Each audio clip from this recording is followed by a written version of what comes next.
L'Afrique discute d'affaires et de partenariats. Le 17e sommet USA-Afrique. L'Afrique discute d'affaires et de partenariats. Le 17e sommet USA-Afrique s'est ouvert à Luanda en présence de 6 chefs d'État africains, d'une dizaine de chefs de gouvernement, de plusieurs chefs d'entreprise et d'une importante délégation américaine du département du commerce extérieur.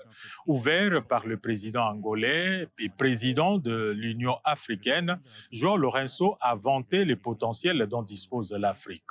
Intervenant dans un panel au nom du président congolais Félix Tshisekedi, Jean-Pierre Bemba, vice-premier ministre des Transports congolais, a présenté le projet des corridors de Lobito. Le corridor de Lobito est un projet qui est structurant, ce n'est pas simplement un chemin de fer qui va passer du sud-est du pays jusqu'au niveau de l'océan Atlantique.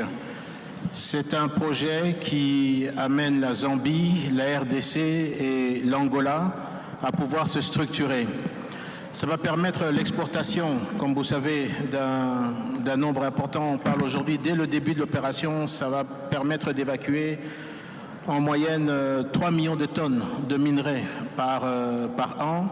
Parce qu'elle regorge en termes de minerais et non seulement, l'Afrique se présente bien entendu comme un partenaire incontournable pour des grandes puissances. Cependant, le continent noir est dans l'obligation de s'assumer afin de bien orienter son avenir. C'est l'avis de nombre d'analystes qui, bien que saluant les sommets États-Unis-Afrique, demandent plus de responsabilités aux Africains eux-mêmes. Il ne faudra jamais avoir cette vision attentiste, cette vision de se dire notre salut viendrait des États-Unis d'Amérique, viendrait de l'Occident, de l'Europe, de l'Asie. Non, je crois que cette façon de voir les choses trahirait, nous pousse même à trahir le combat de nos pères, notamment Patrice Emery Lumumba. Quelque part aussi, les États-Unis d'Amérique comprennent qu'aujourd'hui, on ne peut plus donner les dos en Afrique.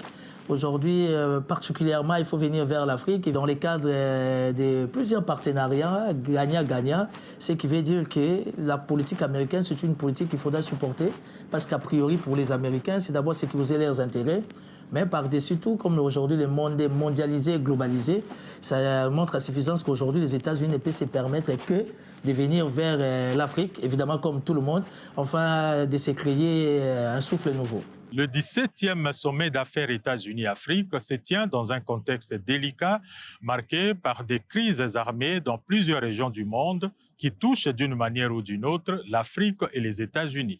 Par ailleurs, le président de la Commission de l'Union africaine s'est interrogé sur la faisabilité du partenariat États-Unis-Afrique dans un contexte où 36 pays africains sont frappés d'interdiction des visas, où l'AGOA a été supprimée et où des taxes sont imposées aux pays africains. Cette grande rencontre pourra-t-elle persuader l'administration Trump à revoir certaines de ses décisions?